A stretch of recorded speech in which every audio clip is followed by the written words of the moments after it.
I'm here to talk about success, right?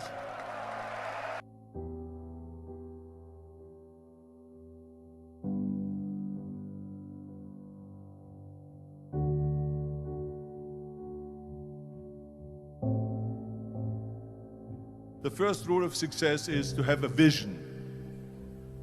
You see, if you don't have a vision of where you go, and if you don't have a goal where you go, you drift around and you never end up anywhere. It's like you can have the best ship in the world, you can have the best airplane in the world. If the pilot or the captain doesn't know where to go, it would just drift around. It would not end up anywhere, or most likely in the wrong place. So I was very fortunate that I stumbled onto my vision. I mean, as you know, I was born in 1947 in Austria after the Second World War. And I didn't really like Austria when I grew up. I couldn't wait to get out of there. I couldn't see myself becoming a farmer or a worker in a factory or anything like that. Even though my parents wanted me to stay there and have a normal life. My father wanted me to become a police officer like he was. My mother wanted me just to stay there and marry a girl with the name of Heidi, hopefully, and have a bunch of kids and run around like the Van Trapp family in The Sound of Music. But that was their vision, not mine. My vision was totally different. I felt that I was born for something special, for something unique, for something big. Do you know how great it felt that I knew where I was going? Imagine the majority of people don't know where they're going. When you have a goal, when you have a vision, everything becomes easy. Because remember that in America, for instance, when you study, you will see the percentage of people that like their jobs. 74% hate their job in America. Now, there is not much different when you come to Europe. The majority of people don't like what they're doing because they're really not doing it because they didn't have a goal and they followed this goal. They just aimlessly drift around, and then all of a sudden there's a job opening, so they get that job because you have to work. But then when you work, it's a chore. It's work. It's not fun. So if you think about, only a quarter of the people really enjoy what they're doing in life. That is unbelievable if you think about it. So I felt so blessed that I knew what I was doing. It's like a medical student that studies and knows he wants to become a doctor. You know where to go. So I knew where to go. So people always ask me, when they saw me in the gym in the pumping iron days, they say, why is it that you're working out so hard? 5 hours a day, 6 hours a day, and you have always a smile on your face. The others are working out just as hard as you do, and they look sour in the face. Why is that? And I told people all the time, I said, because to me, I'm shooting for a goal. In front of me is the Mr. Universe title.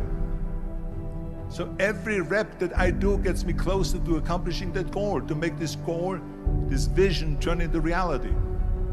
Every single set that I do, every repetition, every weight that I lift will get me a step closer to turn this goal into reality.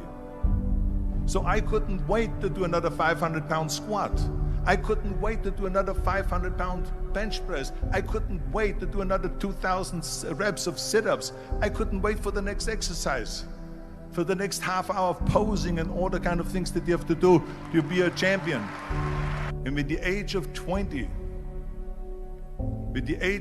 I went to London and I won the Mr. Universe contest as the youngest Mr. Universe ever. And it was because I had a goal. So let me tell you something, visualizing your goal and going after it makes it fun. You got to have a purpose no matter what you do in life. You got to have a purpose. So that's rule number one, have a vision. Rule number two is, don't listen to the naysayers. Don't listen to the naysayers.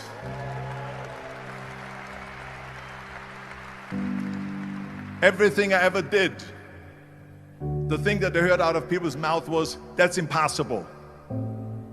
that can't be done or no. So whenever someone said to me, it can't be done, I heard it can be done. When they said no, I heard yes.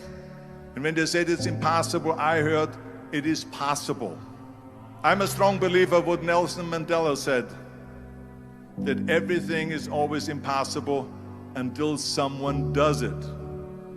Well, I'm going to be the one, I said to myself, I'm going to do it and I'm going to show it to them. Maybe it has never been done before. That's perfectly fine with me. But I'm going to do it. And I did not listen to the naysayers. The next thing, the third point that I'm going to make to you is, before we sit down with Jürgen and talk about the rest of the three, is work your ass off. There is no magic pill. There is no magic out there.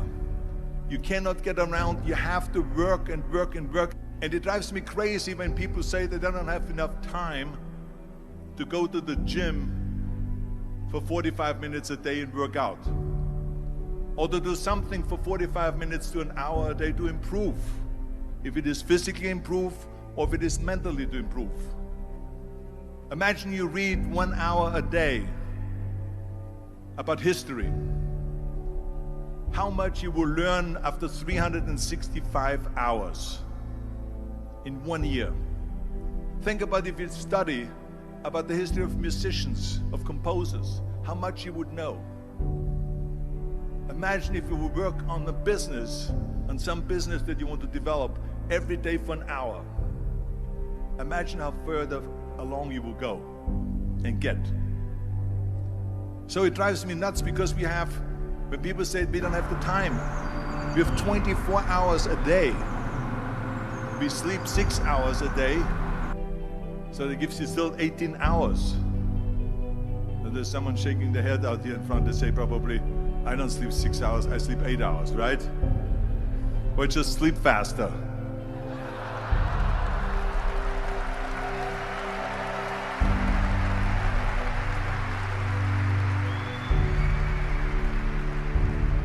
So we have 18 hours a day. The average person works around 8 to 10 hours. So let's assume it's 10 hours, so we have 8 hours left. Then you travel around an hour a day, maybe 2 hours a day. So now you have still 6 hours left. So what do you do with these 6 hours? What do you do with these 6 hours? Then we eat a little bit, then we schmooze a little bit, talk a little bit to people and all that stuff. But you can see how much time there is available if you organize your day. So you got to work hard. I mean, let me tell you something. When I went to America, I went to college. I went and worked out 5 hours a day. And I was working on construction. Because in those days in bodybuilding, there was no money. I didn't have the money for food supplements or anything. So I had to go to work. So I worked on construction. I went to college. I worked out in the gym, and at night from 8 o'clock at night to 12 midnight, I went to acting class 4 times a week. So I did all of that. There was not one single minute that I wasted. I became very friendly with Muhammad Ali in the 70s. And Muhammad Ali worked his butt off. And I saw it firsthand. And I remember that there was a sports writer that was there in the gym when he was working out and he was doing sit-ups. And they asked him, how many sit-ups do you do? And he said, I don't start counting until it hurts. Now think about that. He doesn't start counting his sit-ups until he feels pain. That's when he starts counting. That is working hard. And so you can't get around the hard work. It doesn't matter who it is. As a matter of fact, I believe what Ted Turner said, work like hell and advertise.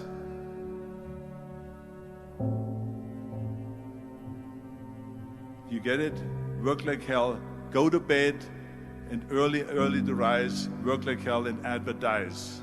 So you work your ass off, and then you let the world know about your work. That's what it is all about. Let people know. If you have a company, if you have a movie, if you do a sports, work your ass off, but then advertise and let everyone know. I hate plan B.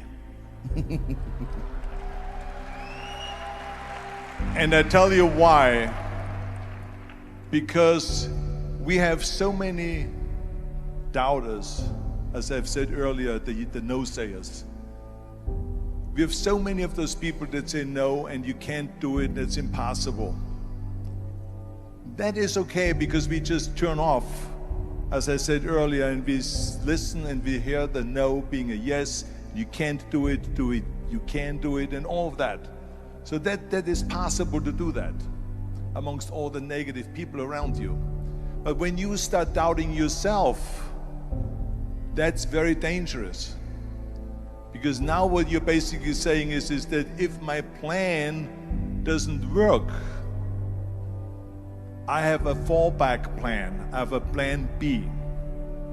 And that means that you start thinking about plan B, and every thought that you put into plan B, you're taking away now that thought and that energy from plan A.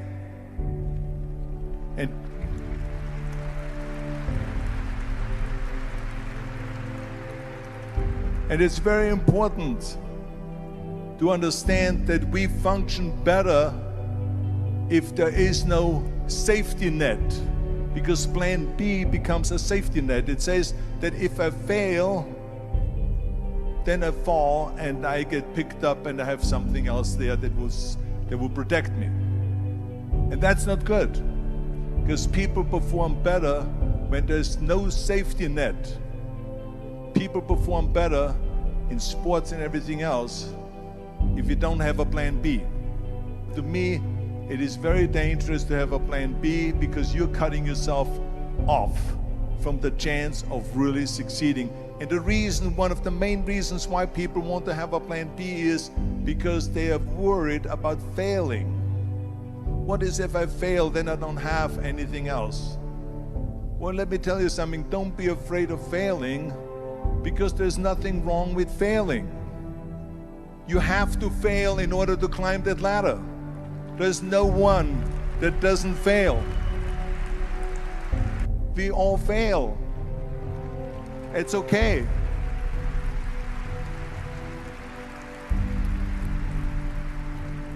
What is not okay is that when you fail, you stay down. Whoever stays down is a loser.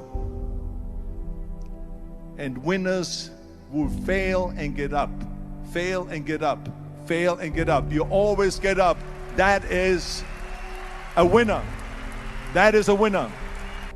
Hey, we all lose. We all have losses. This is okay. And this is why I say don't be worried about losing, because when you're afraid of losing, then you get frozen. You get stiff. You're not relaxed.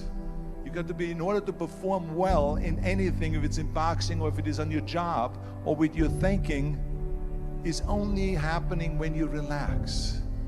So relax. It's okay to fail. Let's just go all out and give it everything that you got. That's what it is all about. So don't be afraid to fail.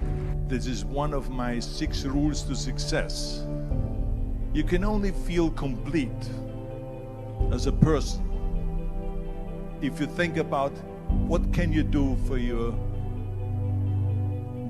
fellow member around you that maybe needs help.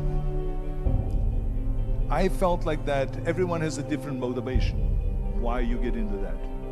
I was an immigrant going to America, and I saw how America was the most generous country in the world. I mean, they opened up their arms to me, they helped me, they invited me for Thanksgiving dinner. The people, they brought me, the bodybuilders in the gym brought me plates to my apartment because I had no plates, I had no silverware, I had no bedware, I had no pillows, I had no blanket, I had no TV, I had no radio, I had nothing. They brought it to my apartment. They helped me. And I saw that firsthand, this generosity in America. And I said to myself, as an immigrant that is being embraced with open arms, that I need to go and make sure that I give something back.